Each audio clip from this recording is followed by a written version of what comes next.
very special Christmas episode of the BitLag podcast. This should be a pretty interesting conversation because I feel like all three of us have pretty different feelings towards Christmas. I don't know, who wants to start off here? I feel like I may be in the middle of this, or maybe Anton's in the middle of this. I know John won't be. Yeah, I'm definitely not in the middle. I can tell you that. Well, okay, I'll start then. Okay. Maybe I'll be in the middle here because I just don't have strong feelings about Christmas at all, or really any holidays, except for maybe Halloween, because Halloween's awesome, and we've been over this before, but it's cool. You get to dress up, get free candy. It's not for any specific reason, it's just for fun. Right. Christmas, Thanksgiving, Easter, Labor Day. Another one that's pretty fun, although, yeah, you can argue against parts of it. Independence Day is pretty cool because mostly you just eat barbecues and blow stuff up. Yeah, that's cool. I do enjoy blowing stuff up. Yeah, that's good. That's pretty fun. Yeah. But there's a lot of things about Christmas that I don't like. I don't like this idea. I don't like how. Okay, we all probably agree that we hate the retail aspect of Christmas. This materialism stuff is terrible. This materialism, this over consumerism. It's all this just bullshit, and then all the societal pressure that goes with that. Like, people want you to give them gifts. You have to deal with people who have to give you gifts. There's all this planning and pressure and these, like, ceremonies. You got this tree and this shit you have to wrap and all this crap you got to buy. And it's like, there are a lot of people who don't have money to deal with this crap. And yeah, they can just be with their family. And that's what I'm going to do. This Christmas, I'm going to go fly out and I'm going to hang out with my family. And that's what we're going to do. But it's weird. That's weird to people because there's not like this exchange of presents and this big, show that you put on to show that you care about people by how much you spend on them. And that drives me crazy. Yeah. I think all of us can definitely agree on that. Definitely. Yeah. I mean, nobody likes it, right? Nobody sane likes it. And I mean, actually, I would argue the opposite. I think a lot of fucking people like it. I think people look forward to it all year, and that's why it's such a big deal, because people get their hopes up that they're going to get all these fat presents from all these people who love them, and they look forward. And there are people who are excited to go out and go shopping for people and spend their money on stuff on other people. Yeah, and I was just going to say the exception to it would be that whole idea that, like, whether you subscribe to the psychology or not, that whole, like, 5 love languages thing, and about how there's a huge subset of people where that's how they show love, is they exchange gifts. They buy people stuff. They don't know how to really express love any other way than saying, here, I thought of you when I saw this, so I bought it for you, and that kind of stuff. And it's sort of like the parents that don't know how to show their affection, so they just buy their kids, like, a new car. Yeah. And I mean, like, as much as it would kind of suck to be in any kind of relationship, whether it was friend, father-son, romantic, whatever, with someone like that, like, it would be really hard for me because I just don't give a shit. Like, when people buy me stuff, it doesn't make me feel like they love me. Like, I don't care. I'm an adult. I buy what I want when I want to unless buy it's like a thoughtful thing. But then you're not talking about the actual gift. You're talking about no, I'm just saying, like, if the solution is, I want this person to know I care for them, and your first idea is I'm going to buy something for them, like, I just don't jive with that mentality. I love you $500. Exactly. And there's no better way, like, okay, I shouldn't say no better way, but a really good way to offend people is to pretend to know them and buy them a gift you think is really good, only to find out that they don't care at all about it and that they're kind of offended that you put them in that pigeonhole. You know what I mean? Yeah, that's a weird social situation. Right. So I'll say I'm not on the fence. I hate Christmas. I've hated Christmas since I was a kid. I think it's the worst. I really do. There is nothing about the holiday or the season that I enjoy outside of, like Anton said, just hanging out with family and friends. Like, but I like doing that all year round. You know what I mean? And I feel like the phrase that drives me the most crazy around this time of year is, oh, just let me do this. It's Christmas. Or, oh, don't get mad about that. It's Christmas. Like, I'm going to play Christmas songs super loud in my office. And I'm like, no, don't do that. And they're like, no, you can't be mad. It's Christmas. And I'm like, no, I can, because it's annoying to me. Like, I don't care what time of year it is. It's annoying. Until you said the play Christmas music, I was thinking, like, what weird S&M thing? Right. Let me do Put this in my Christmas. butt. It's like... No, but, like, all the time. And, like... This is what drives me the most crazy. The most crazy is that it is not socially acceptable to not like Christmas. Oh, yeah. Definitely. And your opinion about Christmas gets immediately invalidated. If you're a person like, let's say, you don't love your own birthday, and it's for whatever reason, maybe there's trauma, maybe you just don't like people making a big deal about your birth, whatever. I'm that dude. If you don't tell people, right, you're just like, I'm not going to make a big deal about it, and someone finds out and they're like, oh my gosh, you didn't tell me it was your birthday. Most of the time, if you just go, oh yeah, I don't like to make a big deal about it, it's never brought up again. If people come to me and they're like, oh my gosh, I want to buy you something for Christmas, and I'm like, no, don't. They're like, well, I'm just going to anyway because it makes me happy. And I'm like, well, what the fuck about me? It doesn't make me happy, and now I feel like I need to freaking return in kind, and I don't know shit about you. What am I going to buy you, like a gift card? That's fucking retarded. Get out of my face. And the only reason they're doing it for them is because they have social pressure to do it. Mm-hmm. Yeah. I mean, so that's the reason.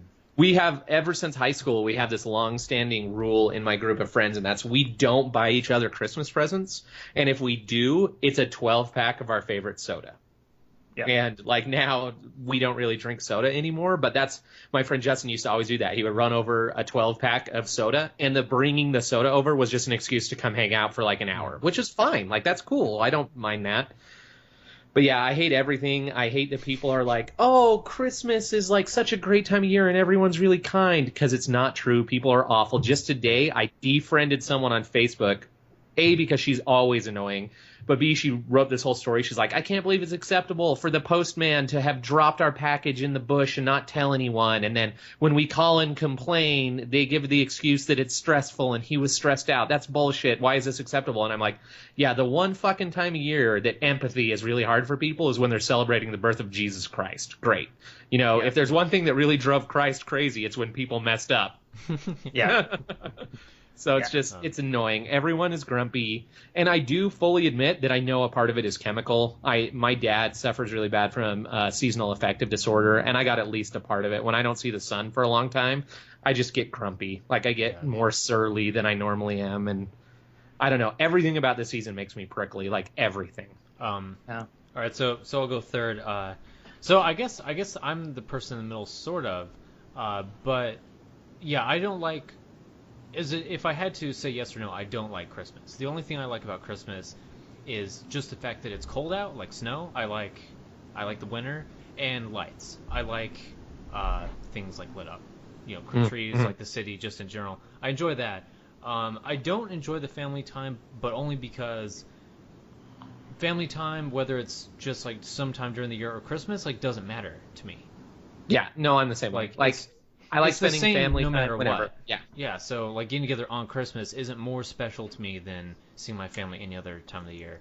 And of course, and I would say everything else about it, I hate. Like I hate the Christmas music, but I sort of love to sing it because I hate it sometimes. Right. So you're a masochist. For like a week, yeah. Yeah. But yeah, after probably 5 minutes of listening to any sort of Christmas music, I want to blow my brains out. Right. I I'll even catch myself walking down the hallway whistling a Christmas song, and I want to throw myself off the roof of the building. Just end it. I just hate that we consolidate it into like this 1 day / 1 month. Like a really cool example is my when I moved into this house, it came with all these appliances, and over time, some of them have started to go on the fritz. Like my microwave just doesn't work sometimes, but my oven stopped working. Just the range worked, but the oven itself wouldn't oven anymore. It didn't get hot. So thank you, not oven. I mean, it worked as storage. Like I could store things in there, but I couldn't cook things, and it was annoying. And so I was talking to my parents about it, and my parents, out of the goodness of their heart, decided they were going to buy me an oven. And this was not, it wasn't for a holiday. It wasn't for anything. It was because I'm their son and they wanted to help me out. So they bought me an oven, and they ordered it at Lowe's, which is down the street, and had it delivered. And they weren't here. They weren't around. It wasn't like for some occasion. It was just because it's family and it's a cool thing to do. But it's like there are people who would, who would say like, oh, well, I'll get you that for Christmas, or your birthday's coming up. And it's like, fuck these stupid holidays. If your family needs help, help them. Or if you just want to get someone a gift, get someone a gift. Like, why do you have to? I don't know. That's what bugs me. We take this like goodness in our hearts and we say like, oh, I'm going to lock it up for 11 months. And then at certain dates, I'll unlock it and I'll be really nice because it's the holiday spirit. Yeah. No, I totally support, like, there's a group of about 20 to 30 people at work that all have these really cool hobbies. And they're hobbies that I don't have. Like, one girl is this crazy cross-stitcher. Like, she just loves doing it. And she's really good at it, right? And she's always giving cross-stitches away to people at work. And these things take her, like, 20 hours, right? She made me one, and it's like this 11 by 17 Super Smash Brothers menu with like all the characters cross-stitched, and it says like nice. ready to fight. Like, it's super sick. And in turn, I do a lot of spray paint art on canvas, and I made her one that's like a galaxy, you know? And it's stuff like that. I fully support that any time of year. If you have a hobby, you like making things and you like giving it away to make other people happy, do it. Do it all year round. Just be a cool guy and help other people, you know? But this whole idea of, I'm going to make these things all year, but you don't get them until Christmas, it's just like, it takes all of the feels out of it. Do you think part of it is people are worried they're going to, like, blow their, like, giving load during the year and not have anything during Christmas? If that's true, that's a really sad thing to say about humanity. You know what I mean? Like, if that's it, then I don't want to live on this planet anymore. Well, another thing is it becomes socially, because it's so socially expected to give gifts on these holidays. It's created this idea that it's socially unacceptable or unacceptable to just give random gifts. Like if I have a friend at work and I just wanted to, like, you know, like, say I bought a new 3DS and I wanted to give them my old one and I just gave them a gift, it's weird. Like, why'd you give me this? Or, especially if it's someone who's, you know, if it's a different gender. Like, if I have a friend at work who's a girl and I just give her a present, it's like, oh, are you hitting on me? Are you expecting something? Quit trying to have sex. Yeah. Quit trying to get me in the candy van, Anton. Quit trying to get me in the candy van. Yeah, I know it's not true. Oh, I'm sorry, I'm just being nice and I want to give you some shit. Fuck off, you know? God, I hate that shit. And I've always thought about giving way differently. Like, super recently, I asked our friend Anton here to make for me a list of everything I needed to buy in order to set up a vape system like he's got. And for me, that's a big deal. Like, that took his time, that took his knowledge, that's something I didn't have. And to me, that was a gift, even though it was just an email. You know what I mean? And it was like, here's what you need, because it took all of the stress, all of the worry, and most of the work out of it. You know what I mean? So it's like, to me, that's a gift. Like, he did that out of the kindness of his heart, and that's what we should be doing all year round. Like, if he was like, oh yeah, I'll get it to you, but you have to wait until December 25th, I would have been like, fuck you, I'm just going to research it online. Like, whatever. You know what I mean? Help. Like, whatever. So it's just like, it's funny because I've always been this way where, and maybe this is just like old-fashioned, but it's really hard for me to ask for things. Like, I don't like saying, hey, I need this, or will you do this for me? So I'm that strong-handed fuckhole of like, no, I'll find a way to do it myself, even if it's not right, you know? Yeah, that's really weird. So, like, you're male, and you don't like to do things like ask for directions? Not directions, but like, I would be impoverished for months before I asked, like, my parents for money. You know what I mean? Like, sure.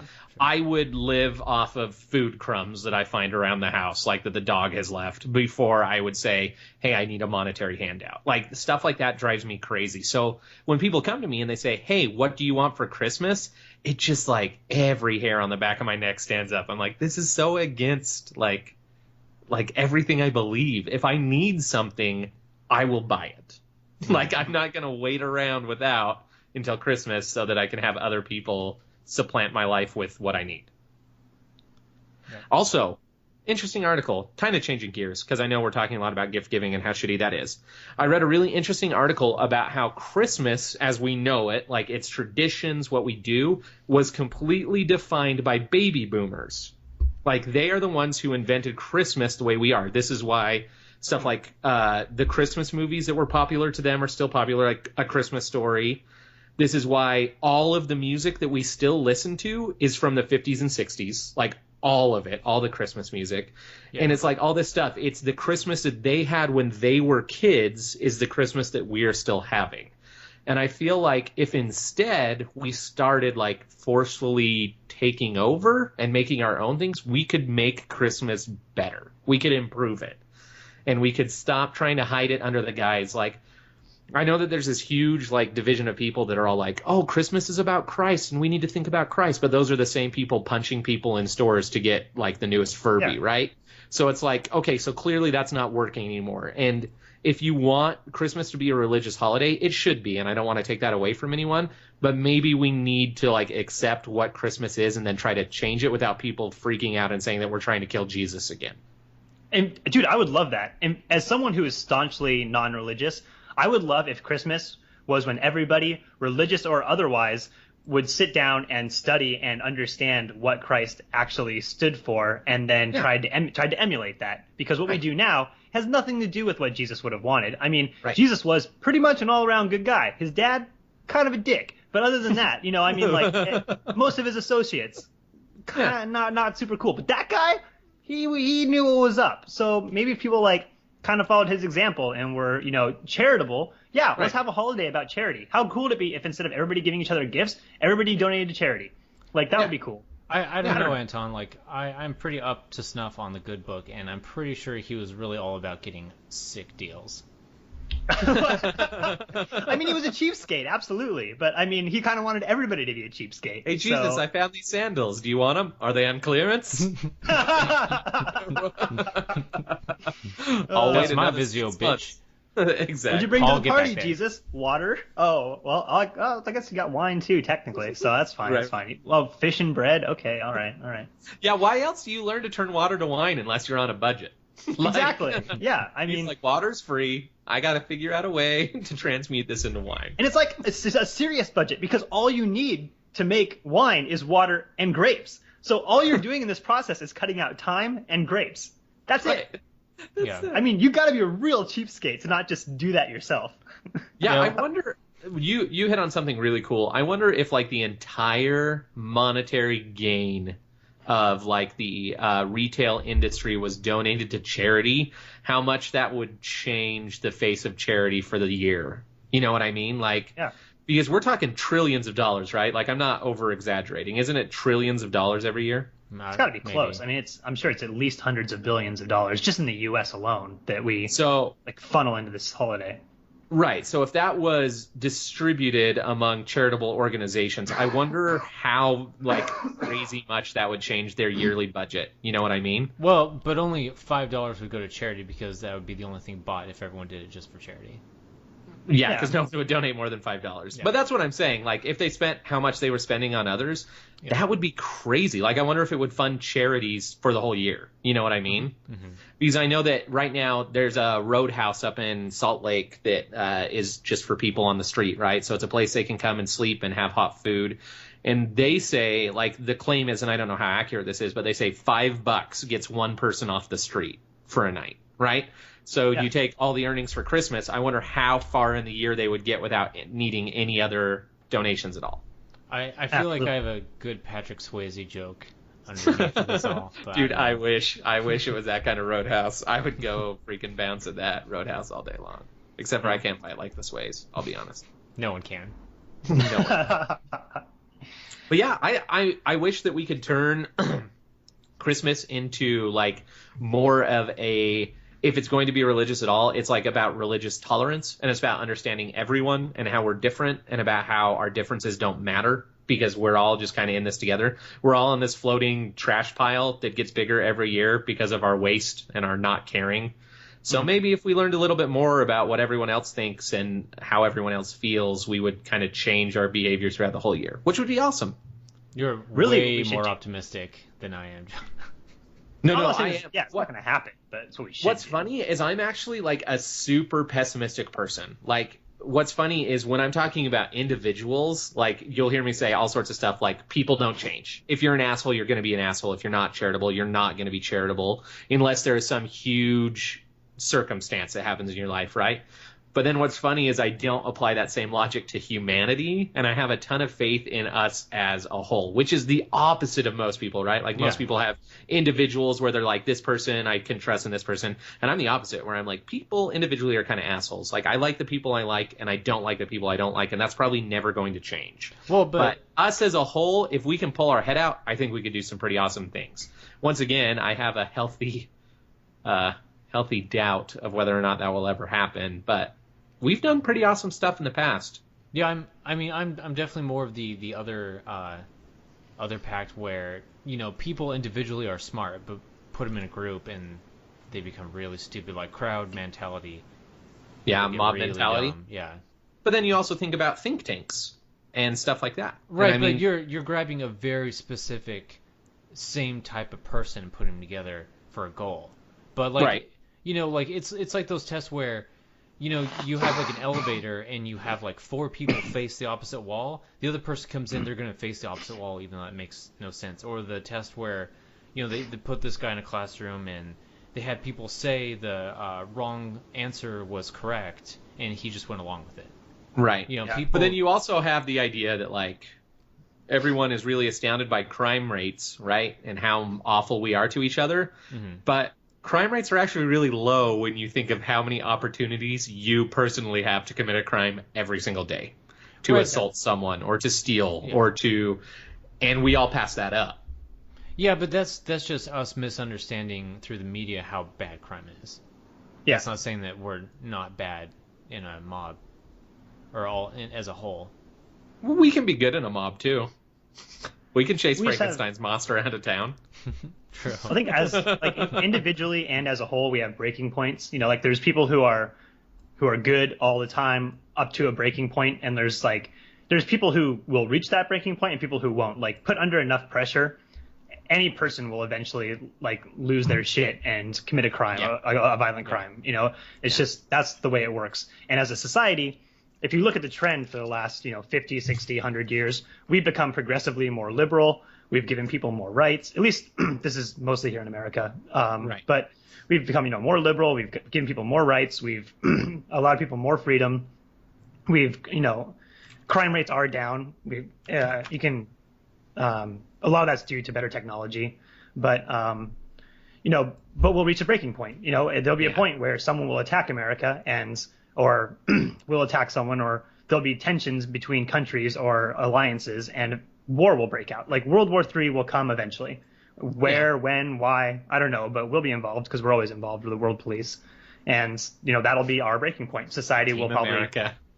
yeah, and society will somewhat collapse again, and then it'll rebuild. World War I and II were a huge shifting point in the cultural, basis of America or of the world, and Yeah. it'll happen again. Yeah. What is it? Death and rebirth. That's how it all happens. Death and Those- taxes. Exactly. Definitely. Oh shit! I had something else to say about Christmas. Damn it! Where did it go? Because it was about the baby boomers again. Talk Fucking amongst baby yourselves. boomers, man. Yeah, they're still controlling the world, and they shouldn't. It's our world now. Baby boomers die.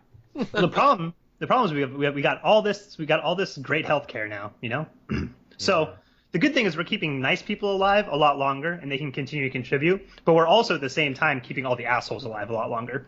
Right. Look at Congress. Look at the Supreme Court. Look at these fucking assholes. Just die, all of you. Just let us start over. Everyone in Congress, everyone on the Supreme Court, everyone in government should be like 30 to 40 years old. Like all the time. Like once you hit 45, you're out. You're done. You're too old to contribute. Forced mandatory retirement. Exactly. You are now mandatorily required to go do some menial job where you can make enough money to live, but you're no longer influential anymore. Why do we have these 80-year-old influential guys? Can you even find your zipper? Why are you voting on laws that affect millions of people? Anton, Why are you telling women what they can and can't do with their bodies? Exactly. So you want like sort of like a carnival style thing? Yeah, Like once yeah, you hit a certain exactly. age, you go, and 99% of the time you don't come back. Exactly. Yeah. We cast you into the woods, and if you're a good person, you will survive and make your way out. It'll be a forest full of moral tests. It'll be like you'll come up to a bear, the bear will be like, hey, what do you think of gay people? And the people who answer wrong will be mauled to death. And the people who are tolerant will walk out of the forest, and we'll give them jobs at Walmart or other various chains, pay them a good wage, and let them live their life happily, eating cookies and having Christmas parties. But what Speaking if of the people Walmart, just if you'd know... like to sponsor the podcast, No, I Yeah. don't want Wally World's money. you'll take their money. I will not. They're You shitty won't? No, I won't. Dude, I'll take their money. And I won't take Sam's Club either because it's the same thing, same company. It's true. It's true. Even though their deals are so good. The deals are delicious. Yeah, I don't know. I already forgot what I was gonna punch holes in Anton's unpunchable theory on how to kill No, people I through the think forest. I think the bear test is pretty foolproof. I don't know if We just there's need to any find problems. we need to find the bears that are morally sound. I mean, I don't. That's going to be tough because I feel like most bears are godless killing machines. But if we can find the Yeah. ones that just hang out in their caves and read the So Huffington Post. pandas. It sounds This like whole you're time talking I about thought you were pandas. talking about large homosexual hairy men. Oh no, well that works too. That works too. I mean, most of those guys are pretty cool. So I mean, I don't know. Yeah. That could work. We can find those guys in a forest. That would Grizzly be Yeah. bears. fine. Grizzly bears seem like the most racist, sexist Yeah. bears of Yeah. all of them. Yeah, Yeah. Definitely. Yeah. No, I'm with you on that one. I would say Without- brown bears because I feel like brown bears have been probably most oppressed in the bear kingdom. I mean, they're smaller, they're brown, so there's that initial stigma. All the other bears are like, man, those fucking brown bears never working, just sitting around eating berries, mooching off all the other bears. I was just gonna say those brown bears will work for 40% of what I work for, stealing all of our jobs. Taking So our here's the jerk- real question: polar bears, are they cool or are they all assholes? Because I could go either way on that. I feel like it's kind of a moot point because they're gonna all be gone. Now Like a they cow's- can float. This is what everyone forgets. Polar bears can swim. So those Well- ice caps melts. Those suckers are swimming down here. But then killer whales will come eat them up if they're just swimming the We whole covered time. this last time. Polar bears are the ones who are making sure that the seals don't get too rapey. So I mean, Yeah. they're kind of like the law enforcement of the Arctic Kingdom. They're America of the Arctic Kingdom. Exactly. And I was going to say that I don't think that orcas naturally eat polar bears, but I'm not going to say that because I think orcas will fucking eat anything. Those things are Yeah, evil. exactly. They're pretty Those messed sons up. of bitches. Free Willy, fuck you. You were the most blatant propaganda of my childhood. Yep. Don't make me care about killer whales. We do They're know that awful. they don't eat people unless you put them in a small cage and make them jump for food. When Yeah. you do that, they'll eat people. But otherwise, they don't seem to care about us. Well, most of the time they don't even eat the people. They just take them to the bottom of the pen and hold them there. Like, Or we bite know off you their eat air. testicles. Right. Yeah. Yeah. God. You can live without balls. You just don't want to. To be fair, if I had to have my balls forcefully removed, I'd want a cool story, like they were bitten off by an orca. Yeah. That's a cool story. I mean, people be like, "Oh, that sucks," but wow, that's really badass. Yeah. You don't want to Especially be like, especially because you in your personal life would be, and I've never been a trainer at SeaWorld. Exactly. yeah, you don't want to be like, I was weed whacking this afternoon. Things got out of hand. Yeah, see, that's not a They cool went story. missing. Yeah, I was went my clearing a neighbor's lawn. I was clearing a clog in my incinerator. Something happened and my balls were in there. oh, man. Balls. I didn't want to use my hands, but had to check the garbage disposal. Oh, Right. So I just What- teabagged it. what am I hanging down in here to test? I was teabagging a bear while it was sleeping. Bit my nuts off. Oh my god. I told him it was just a prank, but he didn't stop. Just a prank. It's just a prank, bro. Calm down, bear. I don't know if this has made me want to go camping with you two more or less.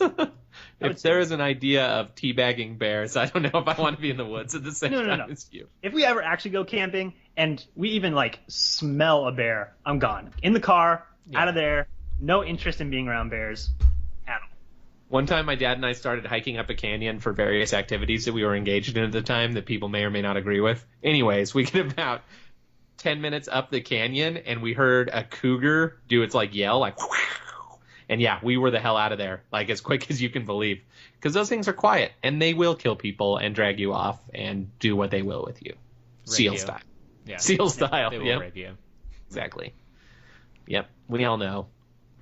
Non-consensual cougar sex. And not older ladies. The actual Dude, animal cougar. band name, dibs, non-consensual cougar sex. I love it. I love it. I'm glad that we all had different opinions about Christmas. Yeah. For the most part. Just, I'm gonna rein it back in a little bit here because Okay, please do. there's one more thing about Christmas that I really hate, and it's Christmas parties. Yeah. I don't know, and not parties with your family, but specifically Centric. work-centric Christmas parties. And it's if I'm going to a party, I want to hang out with people. A, I want to be around. B, I'm okay being drunk around. Mhm. And 3, people who are going to liven my spirits and not want to talk about the one thing that I don't want to talk about in my free time, and that's work. but every work party I go to, and like, I don't think anybody from my job is ever going to listen to this, but if they do, it's nothing personal. Like, I like the people that I work with. Yeah. But I don't want to spend time with you outside of work. You're we just have not different besties. lives. You're Yeah, just we're not not besties with them. Yeah, we're not best friends. I've got best friends. I've got people that I want to spend time with. And when I'm like mandated, and not necessarily, it's not even like you have to come to the Christmas party or you're fired. It's like everyone's going, and it's kind of expected that It's frowned upon. Yeah, it's frowned upon, and it's like you're not a team player if you don't go. Yeah, exactly. Yeah. And so we go, and we get drunk and get embarrassed, and do something stupid because you're trying to have a good time, or end up talking about work. It's like, oh God, kill me. Well, real quick, yeah, I completely agree with you, Anton. My philosophy has always been, if there's not an open bar where I can drink whatever my would-be bonus would be of alcohol, then I'm not going to go. Yeah. Yeah, it's definitely, it's frowned upon if you don't go to those things. Yeah. And I mean, I agree. I'm of the mind that if I work with you and I care enough to see you outside of work, it'll happen. It doesn't need to be forced. Like, we can be friends and hang out. It'll happen, Yeah. But, yeah, I just, when I very first started working at the company I currently work for, they wanted to enforce this rule where you didn't get your Christmas bonus unless you went to the work Christmas party. Oh, yeah. Right? And the work Christmas party was always like a Friday night at like 7 p.m. and it lasted like 4 hours. Yep. That's that was my Christmas party. Yeah, and it's just like, that is not okay. Like, you can't, and there was literally almost a rebellion. Like, half of the workforce was almost like, if that's the way you guys are going to be, like, we're out. Like, it's not even about not getting our personal bonuses. It's like, if that is your philosophy about like how you're going to force us all to be best friends, then we don't want to work here. Like, we'll go find another place of employment because that's bullshit, you know? And luckily they changed it, thank goodness. I wonder how like leadership, in businesses view these things, because I know they think it's like some sort of morale booster, and they think like monetarily, why is there funding this Christmas party, and it's, maybe their way of giving back to employees so they don't feel bad about like screwing them over the course of the year or whatever. But sure, yeah, it's like, in my experience, it's not a morale booster. Most people go there, just get drunk, and you just have to be the second most drunk person, so everyone talks about the most drunk person, not you. Yeah. And people just bitch about their job to everyone else. Like it's not like not fun because everyone's doing it. It's kind of fun because you're all just kind of making fun of what you do. But yeah, my experiences with different businesses, people just go in, just sort of in a friendly way complain about what they do. Well, I feel like I have a major trump card over both of you because no work Christmas party I have ever been to in my life had alcohol. None. So that's not even an option. Not even an option. It makes it so much worse. It makes it so much worse because you have to drink enough that you can stand being there. Like, you can't just go there and not drink. Mm-hmm. But Ryan's absolutely right. There's going to be the one person who's going to get too drunk and make a fool of themselves. Yep. And you just got to make sure that you're not that person. And you want to see it. So you want Yeah, and you want to see it. And you want to be drunk enough that it's really funny, Mm-hmm. Like, my general... You're walking that razor's edge. Yeah. Yeah, my exactly. general rule is you want to be somewhere between like 0.03 and 0.05. Yeah, exactly. Like, that's about perfect, right through there. Yep. You have like your little personal breathalyzer, and you're like, not quite there yet. Got to keep going. One more. I don't, but I do every like once in a while just kind of like look at my weight and just try to remember like where that kind of gets me at with different beverages, because that's absolutely the sweet spot. Because after like an hour or two of just drinking water, you'll be sober enough to drive, and you're not gonna get sick or feel bad, and you probably won't have a hangover. So that's the way to do it. Speaking of, we had it wasn't a Christmas party at the house so much as hey, the semester of school is over. Both my roommate and his girlfriend go to school full time, so it was like a really big deal where we invited a bunch of people over. And you remember how like I'm experiencing life like 10 years behind you guys? Like, no, we're not 10. Kind of, if you think about it. When did you first drink? Probably like 18? Yeah, it was like 17, 18, something like that. Yeah, so that's 10 years. That's definitely, 10 years. Yeah. 18. It sounds like, 18. Mm-hmm, mm-hmm. 18, that sounds about right, yep. Yeah, so like 16, 15, 16, 14. Definitely 9. 18, yep. Sure. Yeah, so that's 10 years. Anyway, I had my first experience of we had not one but two people get wicked sick at the party, and one girl blew chunks right in front of me, and I had to help clean it up. And I'm a sympathetic barfer. It's not fun. I don't like it. So wait, did she? If there's no alcohol at the party, was she just sick? Oh no! This wasn't a work party. This was a friend party, so there was a lot of alcohol actually.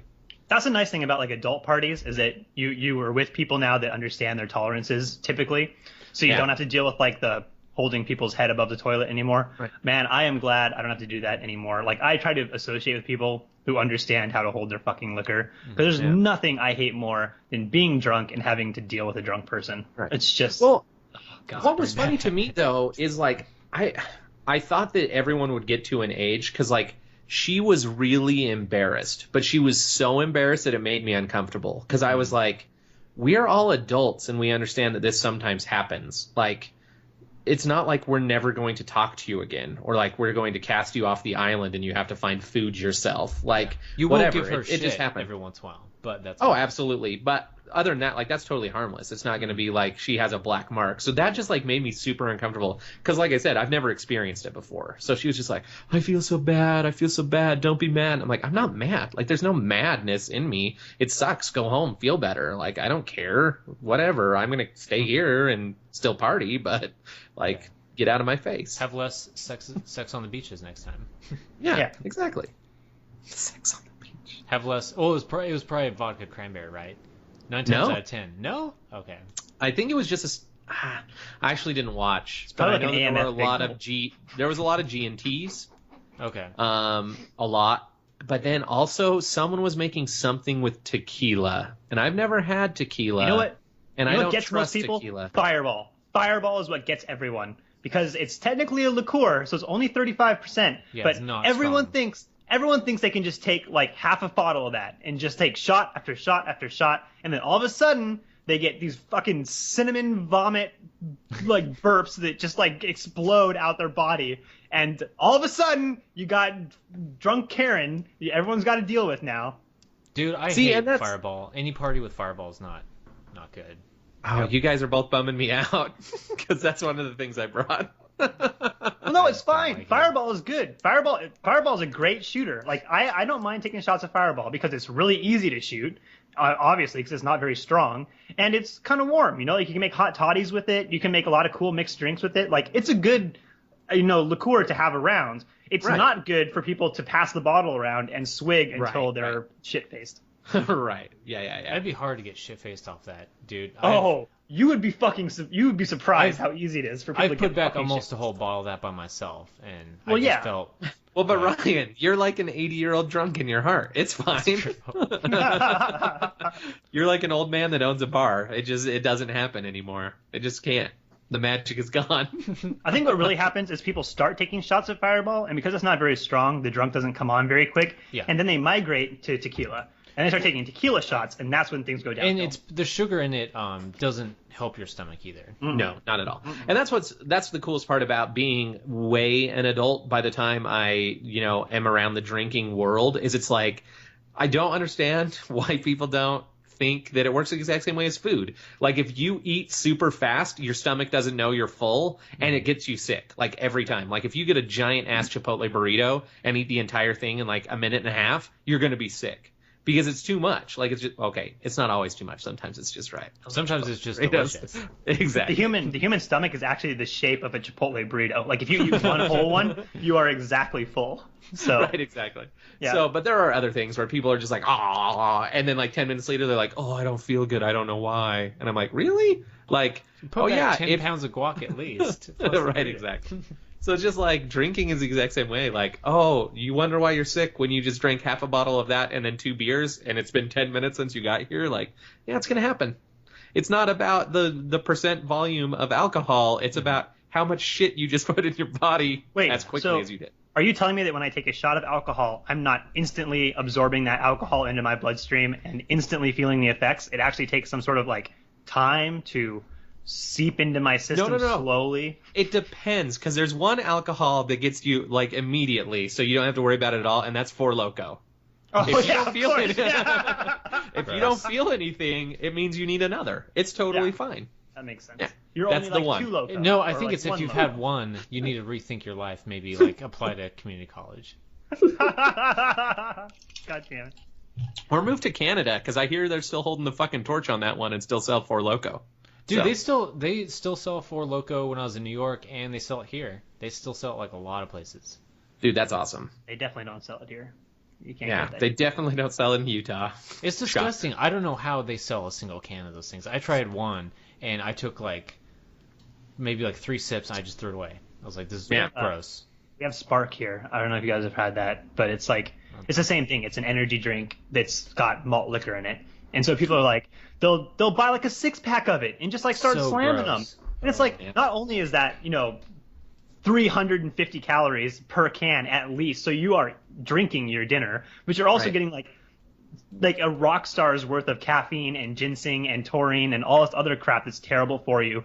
And on top of that, malt liquor. So Right. congratulations on your terrible night. Why Right. would you do this? Well, I feel like sometimes we just need to challenge our livers. It's like a little test. Like, are you still there? Are you paying attention to me, senpai? Like, notice me. Oh, my favorite is when somebody gets super, super drunk and then they pass out and they wake up 3 hours later with a raging headache. And the first thing they do, take Tylenol. And I'm like, you are killing yourself. Congratulations. You're going to pee blood. I don't know if that's what happens, but your liver's going to explode, it's going to melt into pudding, and you're going to pee it out. I was going to say, with Tylenol, no, because Tylenol attacks the liver. If they took Advil, it would attack the kidneys, and then they might pee blood. Okay. So it all depends. You got to know your painkillers. What about aspirin?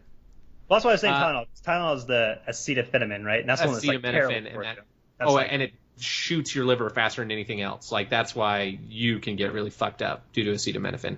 I think all aspirins are kidney based. They absorb through the kidneys. So, yeah. Getting it That's stoned, John's drug knowledge of the night. Up to snuff on his painkillers. Dude, you got to know. I cannot remember the last time I took a painkiller. They're like, yeah, I don't like them. I keep ibuprofen around for headaches, but I try not to keep anything else around. And the key with painkillers that people don't get is you take a really small amount only when you absolutely need to. That way it works. Yeah, if you pop a handful of ibuprofen or a handful of Tylenol every time you got a little bit of ache in your temple, they're not going to work anymore. Mm-hmm. Yeah, you meet those people who are like, man, I have a headache, I need 5 Tylenol. Yeah. It's like, what? Because I don't get headaches too often, but when I do, I take a ibuprofen or something, but that's once, twice a year. And I just take that and it's gone. Yeah, but I have Excedrin, and my basic rule of thumb for using Excedrin is if it is influencing my ability to function in my daily life, if that's how bad the headache has gotten to where instead of thinking about whatever I'm doing, I'm thinking, God damn, my head hurts, I'll take an Excedrin. But that's the only time. If it's just whatever behind my eyes, it hurts, it's oh yeah, well, I spend all day on my ass in front of a computer. It's going to happen. Whatever. Tension headaches are a thing. Doesn't matter. Yep. And one day I'll die of an aneurysm. It's just going to happen. Legitimately, though. I know that's a real downer, but that's how I'm going to go. I've seen the future. Mine's going to be cancer. I mean, it's all over my family. So I don't know where, I don't know when, but it's coming. It's sitting there. Hey. It's already growing. I'm okay with mine it. too, except for I know where mine is, and it's either in my brain or my butt. So high five. There you go. Woo! You got ass cancer. Yep.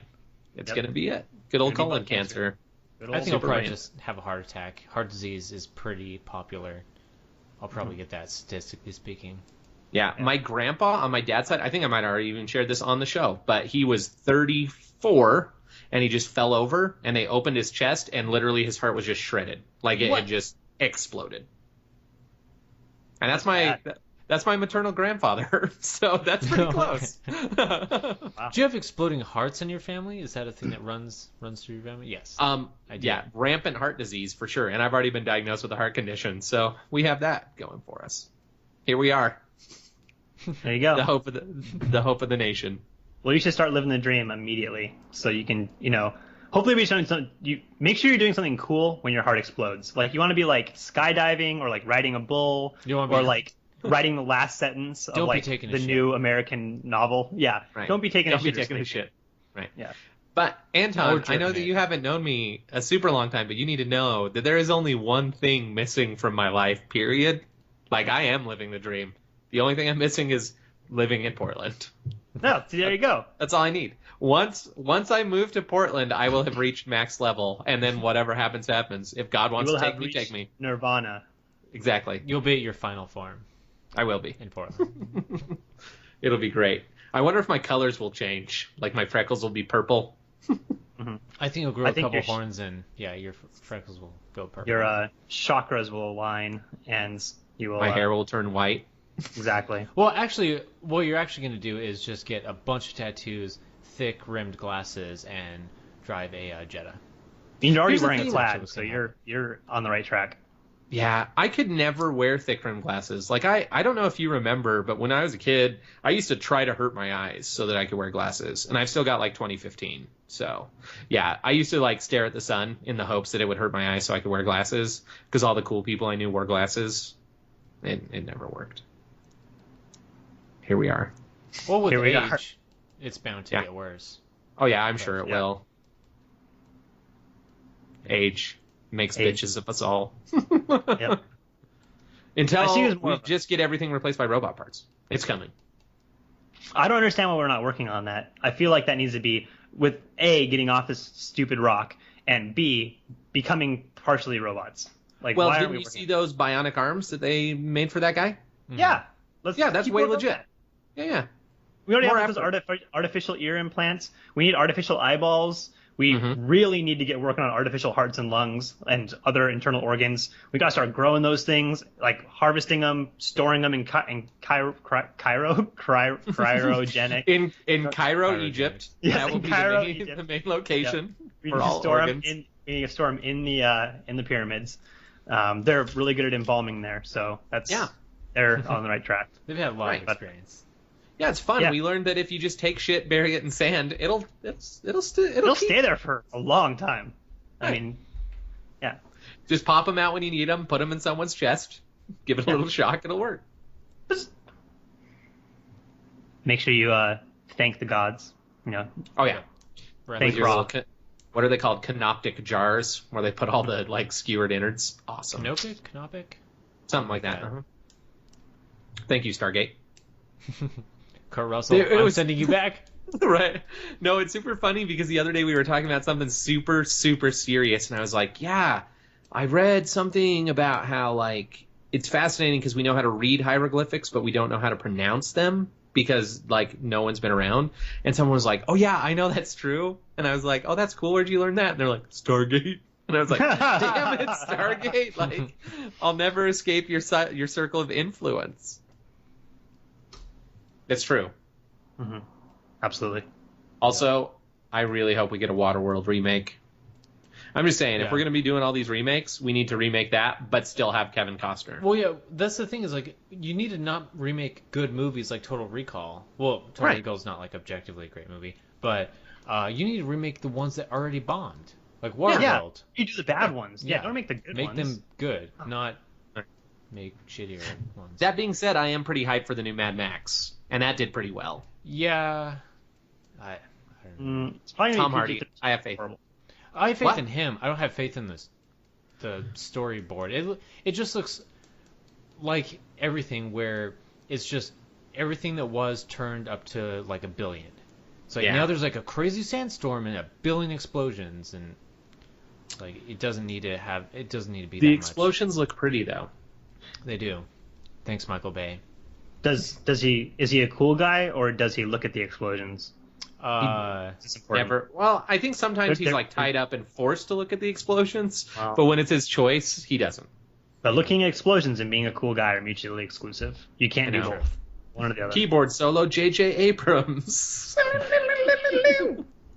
That thing. Damn it. Oh, man. Now, for whatever reason, that just made me think of YouTube, and which made me think of infomercials, and now I'm lost again. I'm Don't lost go there. again. It's a dark place. No, it's too late. Caroline. Like, I can't stop now. I can't stop. Come back I to just, the light, Caroline. The last thing I watched right before you guys called was the for-profit university one. And I'm just like, oh man, who thinks this shit up? Like, it's so weird. You did a great job, honestly. Yeah, those guys have got they do. great jobs. Yeah. And that was the first time that I recognized an actor, the guy who played like the professor. Did you ever watch the videos? The What If Google Was a Guy? Oh yeah. Oh my gosh, it's that guy, and you need to watch them, Anton. They're freaking hilarious. All right. It's just like people lining up outside this office to ask this guy questions because he's Google. It's awesome. Yeah, it's really good. One of my favorites is a guy's like, Sonic the Hedgehog, and he's like, oh, the 1989 video game? Or no, 1991 video game? And then he's like, safe search off. And the guy's no. And he's like, no. And he's like, it's so funny. Rule 34. No. Mm-hmm. Oh, and then there's like an old lady who's like, terrorists. And the guy's like reaching for something. And then she's like, oh, I mean terriers. Okay. All right. Okay. Oh man. Oh, it's good. Seriously, you should watch it as soon as we're done. They make me giggle. There's a black guy that I'm not going to tell you what his stick is, but it's so perfect. John, I think you actually have better delivery than the actual skits. Probably. You saying it was funnier. Like, I'm not saying the video's not funny, but you saying it's funnier than the videos. Thank you. I pride myself. It's the beard. It helps magnify hilarity. It doesn't hurt. It doesn't hurt. It's funny, Anton, this shirt, you mentioned that I'm wearing plaid. I have a very firm belief in folding Halloween costumes into your everyday wardrobe. This was 2 years ago, and it was the shirt I bought to be Joel from The Last of Us. I was gonna say it looks like the Last of Us shirt. I was actually pretty sure that's what it was, but I wasn't gonna say anything. It's very cool. Yeah, and I still wear it to this day, and I still wear my Marty McFly outfit, sans red vest. Like I really enjoyed that game. That's another game that was a lot more of a story than a game, so to say. But yeah. I really enjoyed that one. It was, right, but unlike David Cage games, it was done well. Yeah. I'm sorry. That's the last time I'm going to take a punch out of David Cage. It's okay. No, it's not. Okay. No, it's not. It's douchey. It's super douchey. Here's the thing. I remember downloading the freaking demo for Heavy Rain, and I was so hyped for that game. Like, so hyped. When you're doing weird motions to, like, open doors and stuff, I was like, this is such a cool use of the controller. And then my heart died. Then my heart exploded in my chest. And I had to fly to Cairo. Heart explosions. Cairo. Wasn't there a Primal Rage, like, fatality where there was, like, an exploded heart? I know that one of the new Mortal Kombat X fatalities, the relative of what's his name? Who's the sorcerer from Mortal Kombat universe? Shao Kahn? Yeah, so it's some relative of Shao Kahn. He's another Kahn or whatever. He rips your heart out of your chest and then, like, explodes it above his face and drinks the blood. It's pretty hardcore. Wait, what's the name of the... Shao Kahn's the main guy. You were right. I said sorcerer, and that's not who I meant. I did mean Shao Kahn. The sorcerer's name is Quan Chi. Okay. For a second, I thought I named the evil tiger from Jungle Book. What was... Oh, Shere Khan. Shere Khan, yeah. Yeah. His name was Mowgli. He's my favorite of the Mortal Kombat cast. Dude, that would be badass. Baloo versus Mowgli. So Fight. Okay. We're talking about media anyways. And this is the Christmas special. So I'm going to put you guys on the spot. If you had to pick best Christmas movie. Can I split between two? Well, there's only one. I actually have three because there's only three that I enjoy out of all of them. Well, I'll let you know ahead of time. There's only one right answer, but I'll let you shoot as many times as you want until you get it. Okay. I'm going to say Gremlins and Die Hard. Die Hard. Okay, Die Hard's the right answer, but we can do honorable mentions. Die Hard is indeed the right answer. I really love A Christmas Story because it's the most realistic. Like, it's about all this hype, and then when the day finally gets there, everything kind of goes wrong, and the hype dies. Mm-hmm. But they find a way to make it work anyway, because it's just all about spending time with your family, so it doesn't matter, right? Yeah. National Lampoon's Christmas Vacation, because there's never been a better parody of Christmas. Like, it's so good. Except for maybe Jingle All the Way. But that's a story for another day. I assume you've seen number 2 with Larry the Cable Guy? I have not. Is it good? I don't know. I'm keeping well away from that thing. No, I guess we just found out what the next movie we need to watch and do commentary on is. Jingle All That's the Way. That's actually a really good idea, because that movie can't be good. Okay, we'll do it. And then the last one is just Elf. And the only reason that I like Elf is because it makes me happy. It's not that great of a movie, but it's like you watch it and you feel good. Yeah. Well, I think that Elf is probably going to be one of the few current movies that's going to stick around as a long time Christmas movie. Mm-hmm. It was well done, well received, all around. It's pretty much a family movie, and it's very much in the Christmas spirit. So definitely, they even have the claymation creatures. Yeah, exactly. Bye, buddy. Hope you find your dad. Yeah, it's definitely going to be a classic for sure. Yeah, it'll be around for a while. And they did a really good job of making it for adults, but also appropriate for kids. Yeah. And it's kind of cool because I feel like Will Ferrell gets put in those roles a lot of times. Like Stranger Than Fiction is another one that you could watch as a kid and be like, oh, this is kind of a cool movie. But as an adult, you're like, wow, this is a really good movie, you know? Yeah, that was when I finally gained faith in Will Ferrell, because before Stranger Than Fiction, I hated him. Like, I could not stand him. I thought he was the most annoying person. And then I saw that movie, and I'm like, damn it, you win, Will Ferrell. Like, I trust you. You can do good things. Kind of like when I saw Adam Sandler in Punch Drunk Love, and I'm like, damn it, I have to cancel my assassination plan of Adam Sandler. Every comedian has to do, a good, serious movie where they, really break out of their molds. Yeah, they have to do an Out of Fish. Yeah. Movie. Eternal Sunshine. Sunshine. And honestly, even before then, I'll say The Majestic. I really enjoyed The Majestic. Yeah. I know some people are bored by it, but I thought it was really good. Or even before then, Truman Show. Oh, yeah, The Truman Show. That was a really good movie. Yeah, absolutely. It's funny Actually, Jim because Carrey's done a lot of really serious movies, now that I think about it. Yeah, well, he kind of switched halfway through his career. It's just that he's kind of at the end of his career, which is sad, but yeah. He had an now he's doing stuff run. like Mr. Popper's Penguins. Yeah, he did. Yep. But, yeah, I don't know, The Truman Show is one of those movies where I could watch it once a month for the rest of my life, and I'll take something different from it every single time I watch it. Because it's just I don't know. It's so good. It's so well done, and half the time I'm like, oh, Truman, I feel so bad for him, and then the other half of the time I'm like, Christoph kind of has a point about is beauty not beauty if it's manufactured, or is it still? It's so good. Damn it, that movie. I'm gonna watch. Well, it's got a lot of. It's like an ogre or an onion. It's got lots of layers, and that's Shrek is love. Shrek is life. Yeah. Fuck.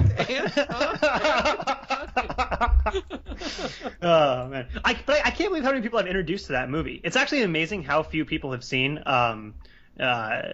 The Truman Show, and also the one he did about Andy Kaufman. They all went and saw Ed TV.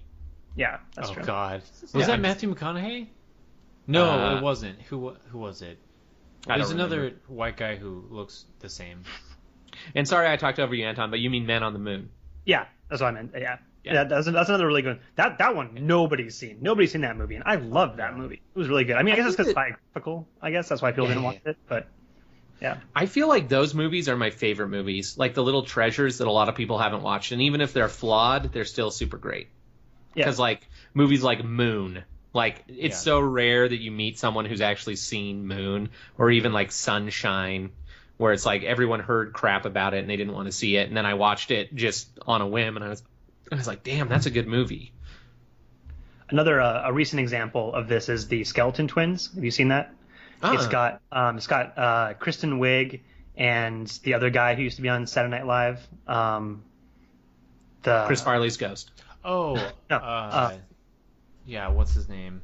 Damn it. He's not in a lot of things. Yeah. Anyways, but they're both comedians. They were on Saturday Night Live together, and they did this movie, and it's a really, really serious movie. And it's they're twins. They had a really bad childhood, and they've split apart, and so now they're reconnecting as adults due to a bunch of traumatic shit. And it wasn't a really good movie, but it was really cool to see these comedians play these really serious roles and take it really seriously and do a really good acting job. And, that one's not going to be on the same level as, Truman Show, but it's still a cool example. It's Bill Hader. Yeah, Bill Hader. Yep, that guy. And that movie meets one of my basic criteria for I will watch it, and that is it has Luke Wilson in it. Oh, yeah. If a movie has Luke Wilson in it, I'll watch it. Yeah, Same thing with Jason Statham, even though 90% of what he's in is shit. I'll watch see it. anything with the Wilson brothers in it. Those guys are great. Yeah. They're my faves. Faves. Wow. Totes be coats. I love that this is two podcasts in a row where Ryan's got to bust out his Owen Wilson impersonation. Yeah. Owen Wilson. I saw Luke Wilson at Times Square once. Oh, really? Really? Yeah. Was he a bro? So I've had the fortune of meeting a lot of like well, not a lot, but a fair amount of like celebrities and like musicians and stuff. And I have a very staunch like I don't bug them. Like, Right. I won't ask for autographs. I won't take. I feel like pictures of that's a good them rule. if it's not like for press. But no, so I saw him, and these two like Japanese like foreign girls were like getting his autograph, and then he just like booked it across Times Square like meeting a friend. Mm-hmm. He definitely knew his way around the city because I think he was doing the Late Show. Nice. He was filming it earlier that day, but. One more thing before we move all the way off the Skeleton Twins. Kristen Wiig, I would bang it like a drum. I'm just saying. I think she's hot. She's weird hot though. She's like No, she is weird hot, but she's Yeah. hot. Yep. I feel like I used to, I don't anymore, but I confused her and the girl who's married to John Krasinski. Oh, Amy. She was in. No, not Amy Smart. Emily.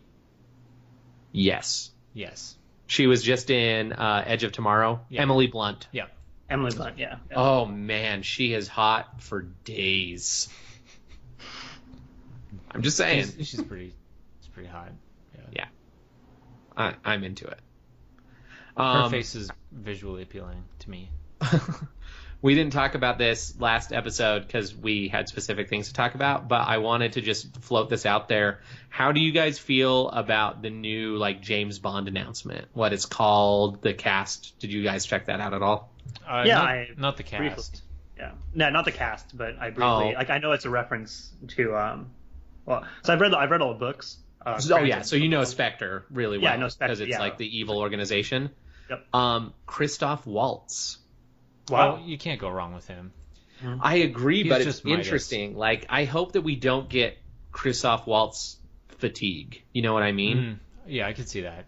And then something I was really excited about as well. I didn't recognize his character name when I read it, but I definitely know the actor. His name is Andrew Scott, and he was Moriarty in the BBC Sherlock Holmes. Oh, he's great. So I love that guy. He's great. Yeah, he's super good. So I'm excited to see who he is. Real good.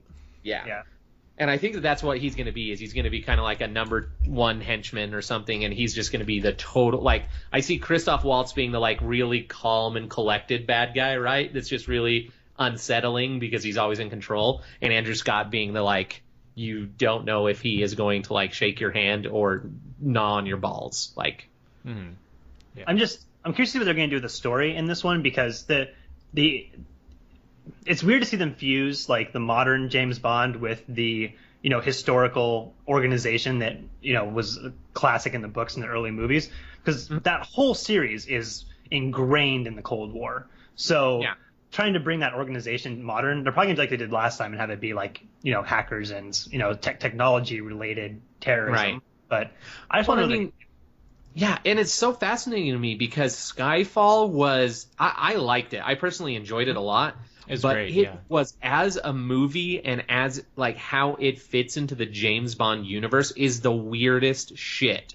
Because like they established that he is the James Bond, like he is the one, but then he like goes and gets in the old Aston Martin and it's like, so were there James Bonds? Like, is James Bond just a title like 007? But no, because we know he's the one because it's his parents. He was the orphan. So it's like, are they rebooting the series? Or is this like just somewhere in the weird middle? And it was so confusing. So then to see that this is Spectre, I'm like, this has to feel like a total reboot now because it's like we're going back to this organization that was in the early movies.